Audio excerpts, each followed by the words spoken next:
And Warm Trophy Kids presented by Bad News Media. My voice kind of cracked there a little bit, and then it just threw me off completely. It's January 27th. It's AFC NFC Championship week. How are you doing today, good sir?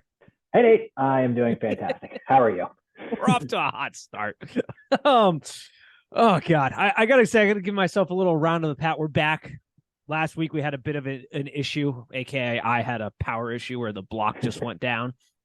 So I did a solo recording, but man, do we just nail those games from a Trophy Kids podcast standpoint. Beautiful weekend. Played out basically how I assumed. I think we got the four best teams. The playoffs did a good job this year filtering through. We don't have some random team that got pushed through on some nonsense. I think we've got the four best teams heading into this weekend for two very good games, I think. Yeah, I would agree. I think we were pretty confident no matter what happened in the AFC, we were going to get a good matchup. Yeah. But I was a little concerned about the NFC teams. I really didn't want to see a Philly Dallas matchup, although it would have been fun. But for me, it's just like, oh, that's just the ugliest field I've ever seen. So yeah, I like what we got here, and obviously these matchups are crazy. A lot of it is especially in this Philly San Fran, it's a lot of strength versus strength. So yeah, got some good matchups.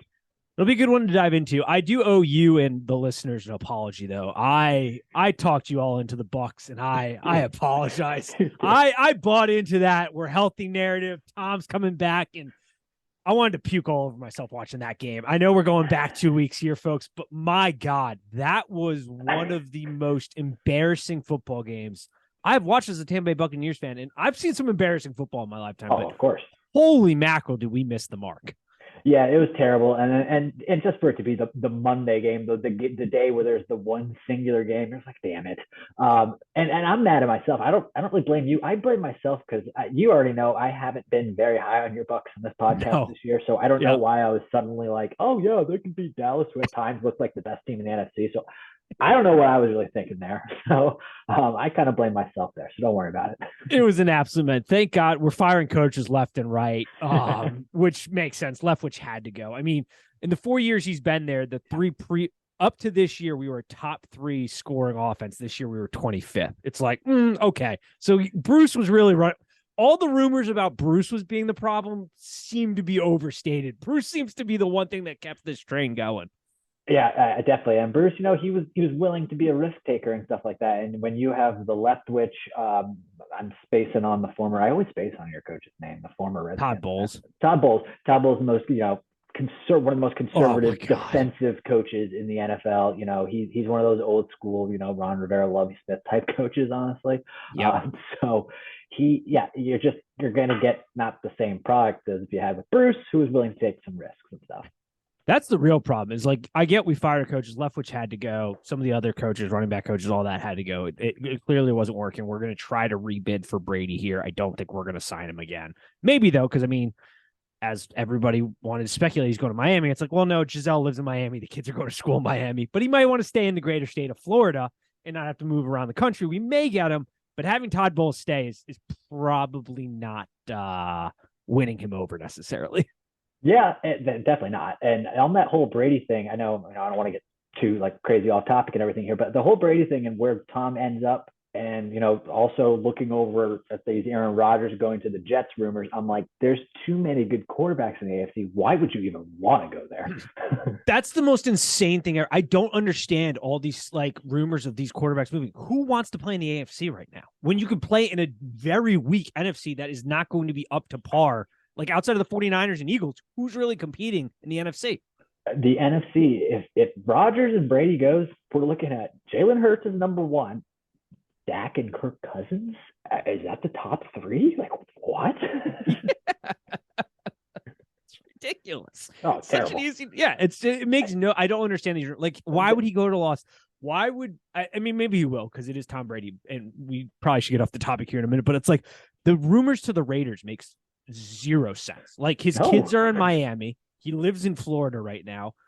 That's an AFC team. If he's going to go out to the West Coast, why not go to the Niners, where at least he grew up and has family connections, and play in the NFC? Like, some of these rumors just make zero sense.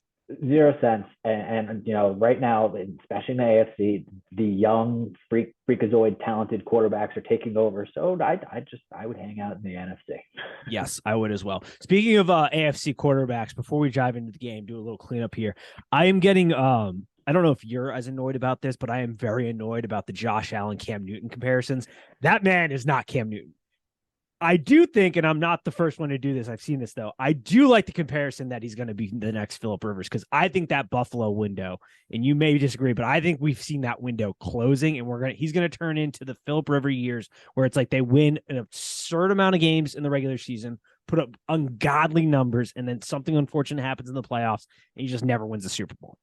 Yeah, I mean it's concerning, especially just with as we've been talking about all the other teams around them.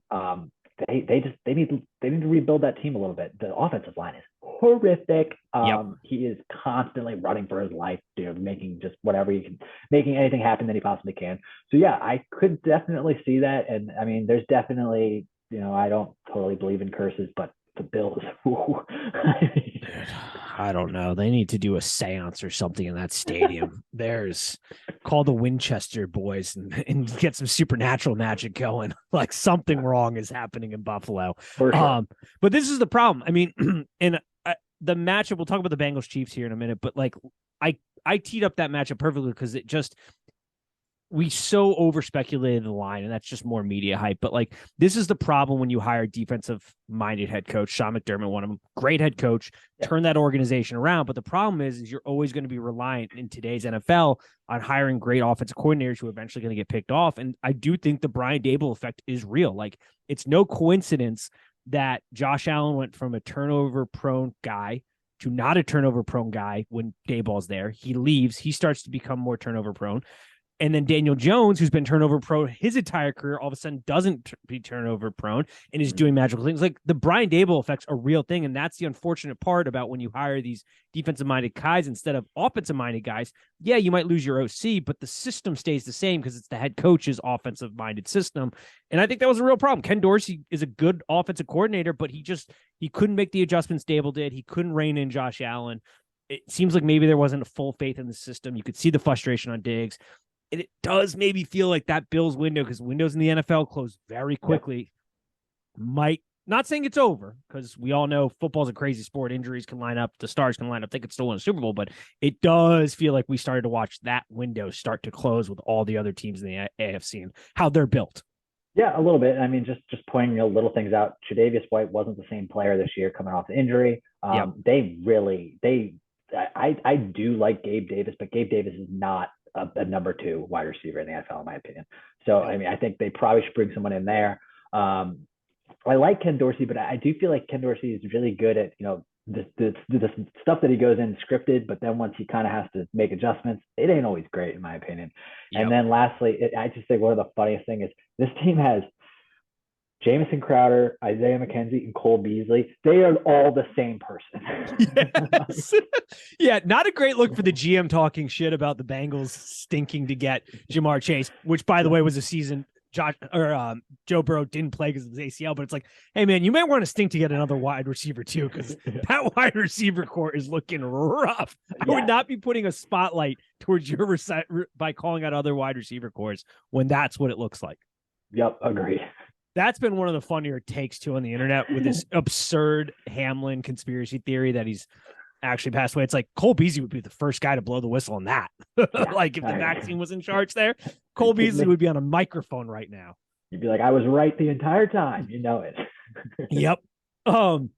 That's the other thing. I do have a problem in today's betting age too. Speaking of the Bengals Bills line, because what you said, the White thing was perfect. It was something I harped on in the breakdown. It was like all week we heard from the media, the mainstream media, about, I can't believe I just said mainstream in the sports, mostly one network and a handful of shows. You know what they are. We bring them up here all the time. Completely talking about the Bengals offensive line issues, which was definitely a thing to factor in. But I didn't hear once them talk about the offset of Von Miller being injured and the pressure rates dropping off the face of the earth for the Bills. Mix that with White not being the same player and a banged up secondary and Joe Burrow getting the ball out of his hands so fast and like the pre-snap reads and Zach Taylor being able to do things. And it was just like we saw then the betting market blow up because people are coming into this that aren't very experienced bettors. Not to say we're like the most experienced, but like there are evaluations, there's nuances to the conversations. And it feels like the last 2 weeks have especially gotten bad in that direction, because when we start with the Bengals Chiefs game, we're already starting to hear debates. If Joe Burrow wins, he's automatically better than Patrick Mahomes. And that's just not how it works. Absolutely not. No. So annoying. All right, let's start talking about some games. 49ers, Eagles, line is set at 2.5. Eagles are the favorite. Over under 46.5. Both these lines within under a field goal makes about sense. I think we're probably going to see something similar no matter who comes out of these games next week, or not next week, in 2 weeks for the Super Bowl. I think the line will be under 3 as well here. Fascinating matchup. You already kind of teased it. Strength on strength here. What are you seeing in this? What kind of matchups are you liking? How are you breaking this one down? Yeah, I mean, this is a great matchup. And yeah, strength on strength, number one rush offense, number one rush defense. It's going to be a lot of fun. I hate to lean Eagles, but I definitely am leaning Eagles a little bit here. They're just rolling, and obviously San Fran's been rolling too. But this is going to be by far the craziest, most intense environment that we've seen Brock Purdy in so far. And last week there were some moments where you were like, "Whoa!" Every once in a while he tries to create a little bit too much, and he's waiting until the absolute last second, and sometimes he'll like switch his speed over real quick and just wing the ball out, and occasionally it's resulting in some ridiculous throws. That one, I think probably 2 weeks ago to Brandon Ayuk that he dropped in the back corner of the end zone was ridiculous, but that just isn't always going to work. I'm just concerned. I don't think Debo's 100%. I think something's going on a little bit with him. And then I'm concerned about the Eagles and their ability to maybe get out to an early lead, and San Fran not being able to get that run game going. That's obviously the biggest thing that they got going for them. Shanahan probably wants to win 17-14, but I just don't think he can do that against Philly. So I'm going Philly here. I really dislike both these teams, but I obviously dislike Philly more. So I'm rooting for San Fran, but I think Philly's going to the Super Bowl again. Yeah, what a wild comment by Kyle Shanahan on Sunday when they go into the half. He's like, "Oh yeah, we were fine with the score." It's like, dude, you need to be aggressive here. What are we doing? Like, there were some times where, like, Kyle Shanahan, he's a fantastic tactician, and the script that he's going to come out with, I have no doubt, is going to be fantastic and leveraged to give the 49ers the best chance at winning this game. But some of his in-game decision making and like mindset is just baffling.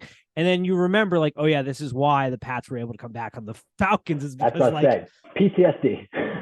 Yes, like his in-game mindset is just crazy sometimes. Yeah, it is. This is an interesting game too, because I've been thinking about it a lot, and the first side I looked at, I think your point is right as far as the 49ers and calling out the Brock Purdy struggles, especially last game, which was a little tough. You're kind of getting the same defensive philosophy, but just better, because the Eagles are just a better team where they don't have to blitz a ton. They rely on mostly natural pressure, and then when they do send blitz, Reddick causes mass chaos. When you have to account for him on every play, but they're not a high blitzing team. They are below average in the league on blitz percentage. They get natural pressure. They're able to drop back and kind of play this softer, keep everything in front of you type of defense. And for a guy like Brock Purdy, that could be a lot to kind of handle initially. So I'm interested to see how Kyle Shanahan is going to make that adjustment. Maybe we see Brock Purdy more in shotgun to kind of be a little bit more quick read, dump it out there.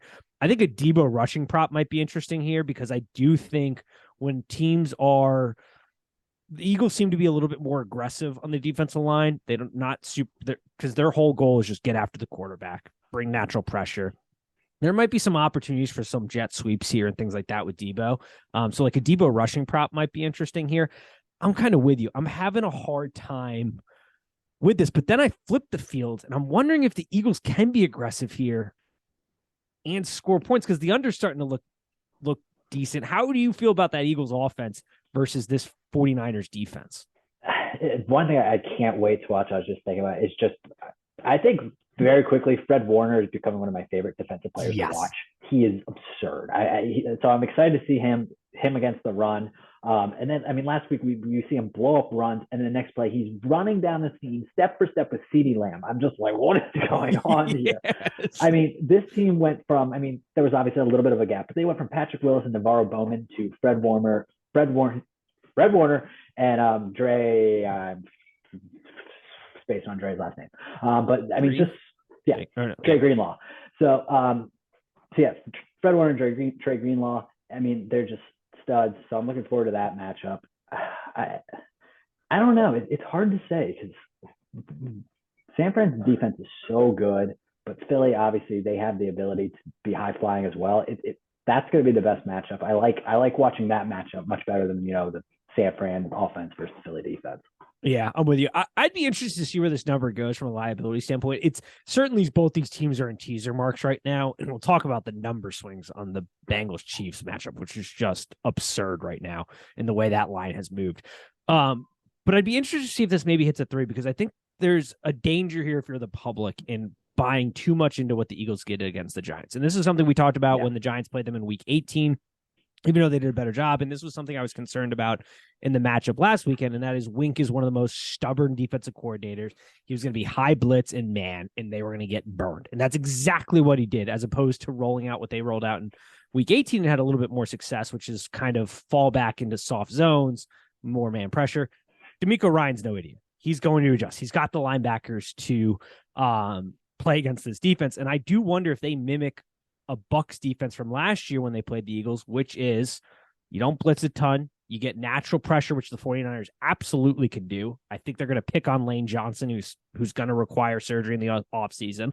And then they're going to drop their linebackers off and protect the boundaries and say, hey, you got to beat us over the middle of the field in these soft zone coverages. And I wonder, I'm not 100% convinced that Hurts has developed that side of his game perfectly. A.J. Brown has certainly helped that. But I do wonder if they're just going to kind of mimic the Bucs defense from last year, which gave Hurts complete fits. And that's why I'm nervous to do it, but I'm almost pulling the trigger on the under here, because I don't know how this Eagles offense is going to respond to the number one rush defense in a defense that can kind of drop back and have their linebackers play with anybody and everybody on the field. Yeah, I mean, I hate picking unders, but they hit all the time, so I don't hate it either. Yeah, so that's what I'm thinking of doing. And then I might tease the 49ers up to 8.5, but I think the Eagles are headed to the Super Bowl. I am with you.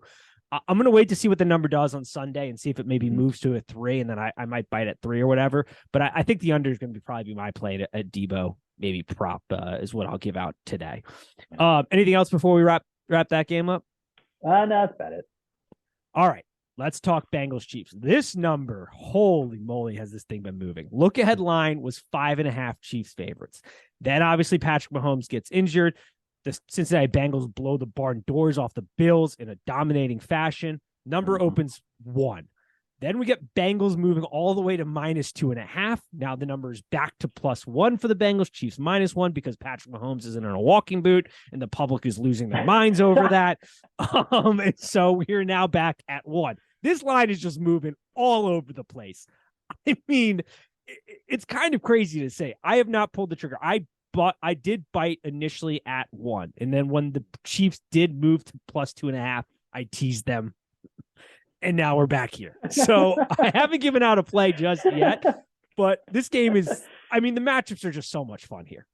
Yeah, this is an awesome game. I think there's a strong possibility that this is better than the Super Bowl. It's better than the other game that we have this Sunday. It's just a fun matchup. The AFC, it's just more fun than the NFC. It really is. Yep. So, I mean, I can't wait for this. Early lean is just the Bengals. Joe Burrow does not get fazed by anything. They can kick the ball off to them, they can knee it, and then they can light the 50-yard line on fire. And Joe Burrow, it's fine, we're okay. He doesn't get fazed. They have a kicker who doesn't get fazed. I mean, their team doesn't really get fazed. And I like them going into this matchup. And obviously, they've matched up very well against the Chiefs. And I actually was kind of curious to kind of figure out what it is that they match up so well with the Chiefs. And what it comes down to, in my opinion, is the Bengals run 11 personnel more than any other team in the NFL. So just real quick, 3 wide receivers, 1 tight end, 1 running back. That's 11 personnel. And the Chiefs suck against 11 personnel. They've given up 55 touchdowns in the last 2 seasons.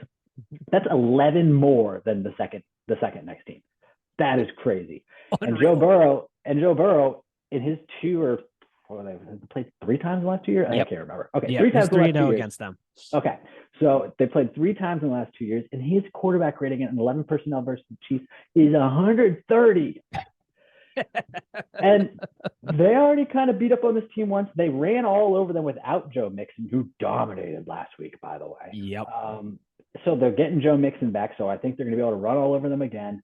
I don't, I know Mahomes is making it seem like he's completely healthy, but I question that. I question his ability to make plays outside of the pocket.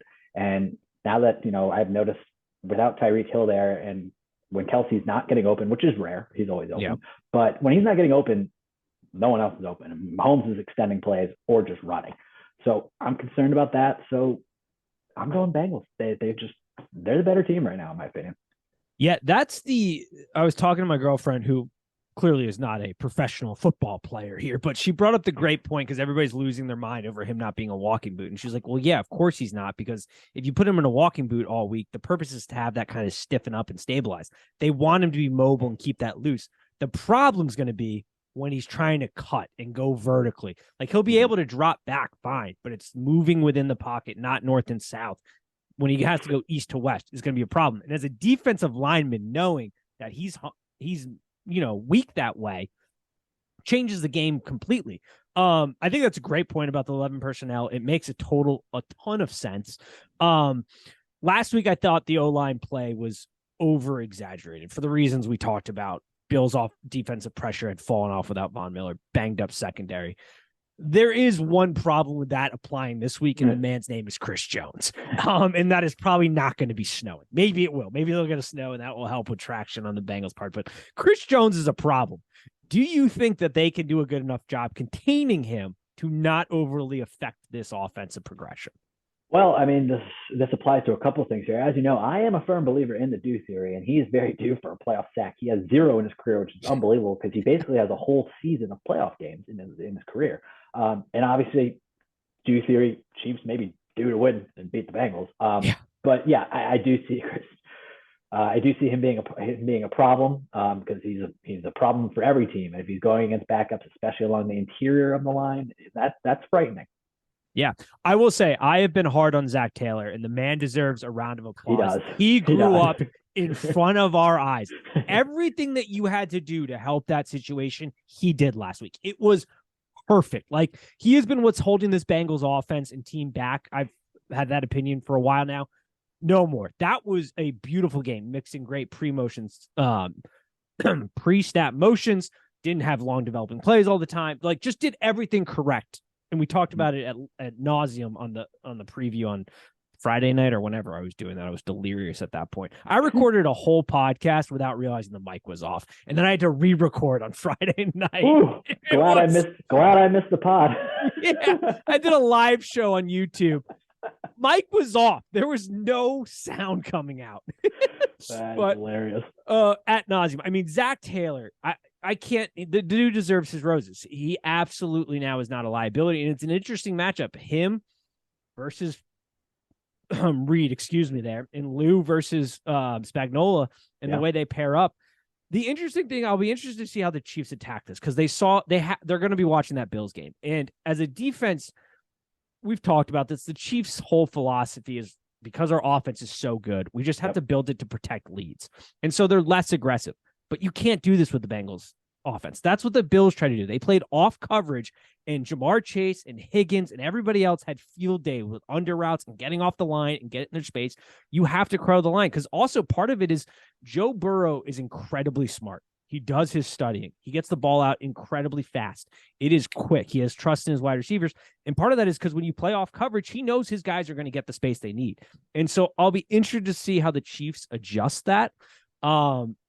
I'm concerned, like you said, the Bengals have also done a very good job of containing Kelsey the times they've played them, because it's sort of the old basketball philosophy. Like, all right, you got to choose to shut down somebody. If the team is built around one offensive weapon, let's just go ahead and smother that guy. But if there's multiple, all right, we got to choose our poison.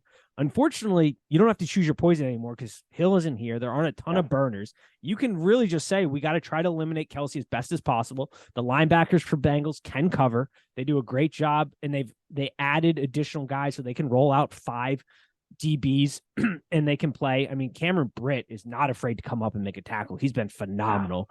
And so that's an interesting dynamic here. I am kind of with you. I do like the Bengals. I also think it's hilarious that, like, for the last couple of years, the NFL has done everything they can to try to give the Bills an advantage to make this the Brady versus Manning matchup. No. Brady versus Manning is Joe Burrow and Patrick Mahomes at this point. It's definitely becoming that. And I like you bringing up the tight ends there because I actually think this weekend I will be doing a 4 tight end touchdown parlay because I like every single tight end to score here. And last week, I don't know if you noticed this, but 3 out of the 4 games, the first touchdowns were all tight ends. I did. So I like a 4 touchdown parlay just for fun. Now I'm not going to put anything major on it, but I could see all 4 of these tight ends scoring. I don't hate that at all. It's going to be interesting. I'm going to wait to see what this line does to see if it continues to move up, but it is definitely a candidate for a teaser bet, especially if you search around. There's still 2.5s out there. We'll see where the number moves because you can blow through the 3 and the 7 with that, which will be nice. I feel like we got to talk about it because people are just going, can we stop with this, like, and we mentioned it earlier, this talk that if Joe Burrow beats Patrick Mahomes, he's automatically a better quarterback. That is not how this works. Like, there is just no more nuance in the way we talk about these things. And that's why you search out Trophy Gets Podcast, because we give you that nuance and balanced approach. But, like, that's not how this works. Wins are used when you have 2 quarterbacks that are even and you need something to distinguish them. They are not even yet. Burrow is certainly on his way to be competing with Patrick Mahomes, but Patrick Mahomes is the best quarterback in the NFL right now. Yeah, I was about to say there are tiers to quarterbacks, and Patrick Mahomes, he's in his own tier. It's at number 1. Yes. It's like back when Brady was starting to come up, like Manning was number 1. And then there was a time where they were sort of even. And that's when you start to use the win column because that does go into sort of a quarterback metric at the elite of the elite levels. But it's just like for some reason, our brains have gone mush on ESPN and Fox Sports and everywhere else where, like, all of a sudden quarterback wins is like a thing we're using to evaluate quarterbacks. And yes, it's a useful tool, but that's only when you're comparing guys and you have nothing else to kind of break through the next level. It's just ridiculous. Like, this isn't a heavyweight boxing match. There are other variables here. Of course there are. And I mean, I could be wrong, but I'm pretty positive that Peyton Manning has a positive record against Tom Brady in the playoffs. And come on, Tom Brady is the best quarterback ever.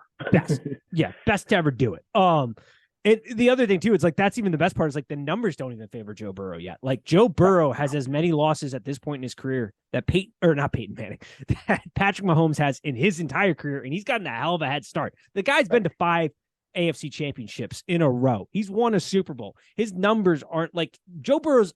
I don't want to be like shitting on Joe Burrow because I do think he's an elite quarterback. And he is certainly on the rise. But that conversation all week has been making me blow a lid on the couch as I watch it. Like, that is not how this works. Yeah, I'm with you. Yeah, it's just been making me angry watch that debate. But we've thrown out a couple comparisons of quarterbacks. I got one more. I was thinking about it this week because like that's where we're moving right now. Like, everybody's comparing this generation to the old generation. And like, I was getting annoyed. I told you about Josh Allen and the Cam Newton. I was like, no, that is not. Cam Newton was a special anomaly when he was on. Like, he's more like Phillip Rivers. I do have one more here for you that I think might be accurate. Tell me how you feel about this. Justin Herbert is the next Drew Brees, where like he is going to be in it. Maybe he gets one if everything lines up. But he's going to put up some crazy stats as he does. He's going to make some crazy throws. He's got a bit of a stronger arm than Drew Brees, but he's just going to be that guy that's setting like passing records and completion records up the wazoo. Maybe gets one, but never fully gets to that tier of like multiple championships like we've been looking for. I could see that. I don't hate that. Yeah, I really do stress the maybe gets one because I mean, long career ahead of him, but still, it's just like, God, there's so many young quarterbacks that are on better organizations. So it'll be tough, but yeah, I could totally see that where he just puts up ridiculous stats, but maybe gets one. I mean, I don't even hate comparing him to Phillip Rivers too. I mean, yeah, it's also true. He could very much be that as well. So yeah, I mean, I do like feel that Herbert's like that guy where he's such a stud, but there's so many other good guys. You almost kind of like almost forget about him a little bit. Yeah.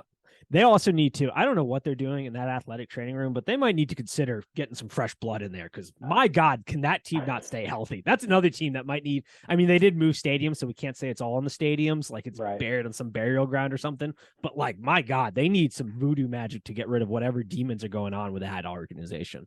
Consistently, for as long as I can remember, they are always injured. Always. I don't know what happened in the construction of that organization, but something terrible happened in the past, and there is a ghost haunting that organization. Without a doubt. Oh my God. All right, I think that's good. I don't have too much more on those two games. I think we're both on the same track. I think it's going to be Bengals Eagles, which will make for a hell of a Super Bowl if that's the case. Yeah, for sure. Anything else on the football realm before we close this up? No, I mean that's about it. Covered it pretty good there. Do we think Lamar returns to Baltimore now that Greg Roman's gone and that offensive scheme is finally going to evolve for the first time in centuries?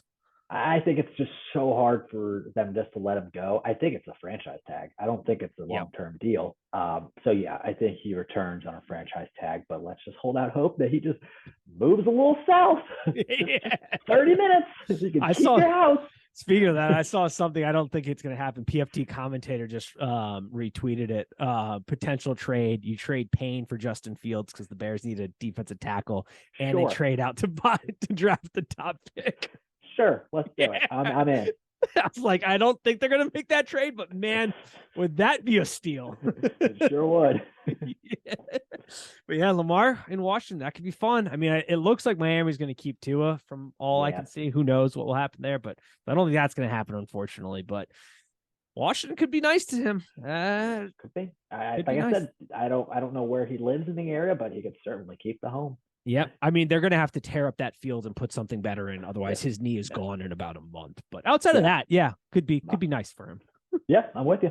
And the Ravens might actually get a wide receiver now that Greg Roman's gone, and they don't have that horrific system that wide receivers avoid like the plague. So yeah, they may. And by the way, I'm sure you've noticed, but shocker, Ron Rivera is interviewing dinosaurs for offensive coordinator. Greg Roman was one of them. So yeah, let's be a strong, 3 wide receiver built team and bring in Greg Roman. God, I'm sure Terry Curtis and Jahan can't wait.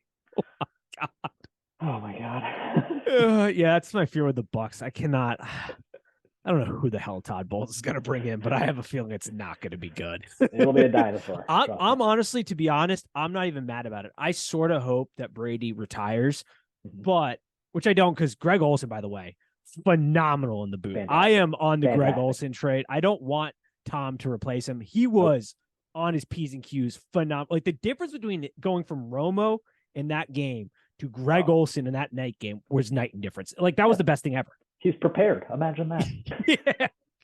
Yeah. Tony got his contract and he's given up. It's Tony bad, annoys me like no on. Oh, he's terrible. So annoying to watch. It's bad. Jim Nance is incredible, but Tony is just like, Tony, what are you like? Shut up. Yeah, there's so much just junk in that. Oh, whatever. But I am all for the Bucs just keeping. I wish we kind of kept Leftwich, to be honest, and just got rid of Tom, played Blaine Gabbert, and got the number 1 pick so we can draft Caleb Williams the year after. I'm all for the tank boat. I am all for let's just suck it up next year as bad as we can. I'm all on that boat. Yeah, unfortunately, I think you're a little too talented for it to happen. Blaine Gabbert's our starting quarterback. Yeah. Nothing's impossible. That is true. That's very true. Or Trask. One of the two. Tried either one of those out. We could win maybe just 2 games with those 2. That's true. Yeah, that is true. Especially if we get rid of Mike Evans, which I'm hearing might be an option to get rid of him, which would be. Oh, well, then, yes, you are going to win 2 games. Yeah. Talk about just one of the worst decisions the franchise could make. It's like, all right, let's bring in a new quarterback in like another 2 years and have nothing to support him. Terrible. Oh, just absolute jokes.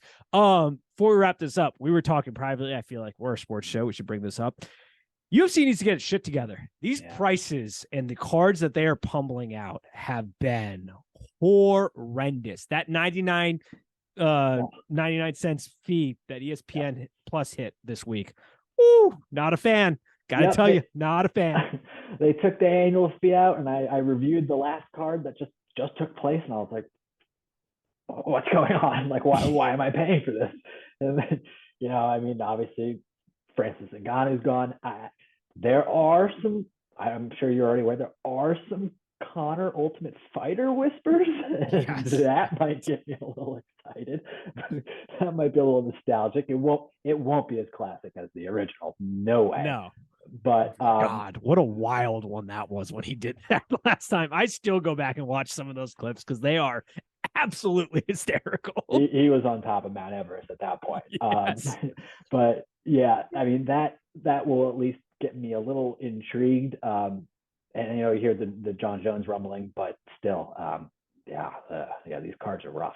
I'm still not over Francis Ngannou leaving the UFC. I am so heartbroken over that. Like, that man was he was the most dangerous person on the planet. And how is he not fighting in the premium shit? Like, Dana needs to get his shit together. Like, these cards, I was looking at them. There are good fights. Don't get me wrong. Like, there are great fights coming up, but it's like one per card. It's like I'm spending $80 per on pay-per-views plus the $9.99 yearly, and then like investing all this time. Like, it's becoming an expensive ass sport to follow for stuff that just isn't good. You might get one or two loaded cards where we used to get multiple a year, and fighters would fight way more often. Oh yeah, Connor fought once in August and then fought again in November. I mean, it's ridiculous. I was like, how? They want a guy like Connor so badly because there's not a lot of star power right now. Like, there aren't guys that, like, there are phenomenal fighters. Don't get me wrong, but those guys that can do both, they are starving for that. And Dana's just, here's the other thing. People need to realize Dana didn't like invent the UFC. He's a phenomenal promoter, but he got his money. And now he's moving on to other endeavors like this stupid ass slap league. This is the dumbest thing I've ever seen. I don't know if you saw this. No skill. You're just slapping the shit out of each other. Just automatic brain trauma. There's no defense. Nothing. It's the dumbest thing I've ever seen.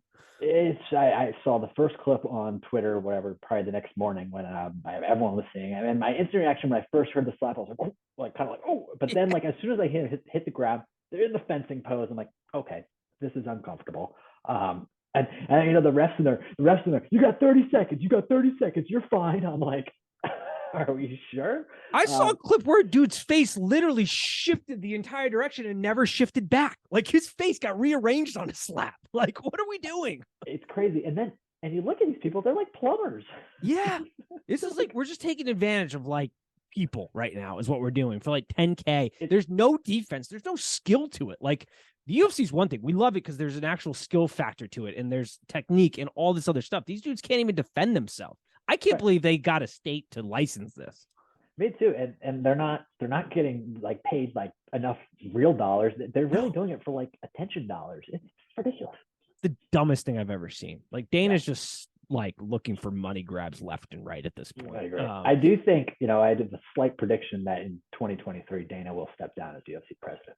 It does seem to be trending that way. I mean, between him kicking off the slap promotion with his slap boxing of his wife in the club and not stepping down after that, and which was just horrendous to watch.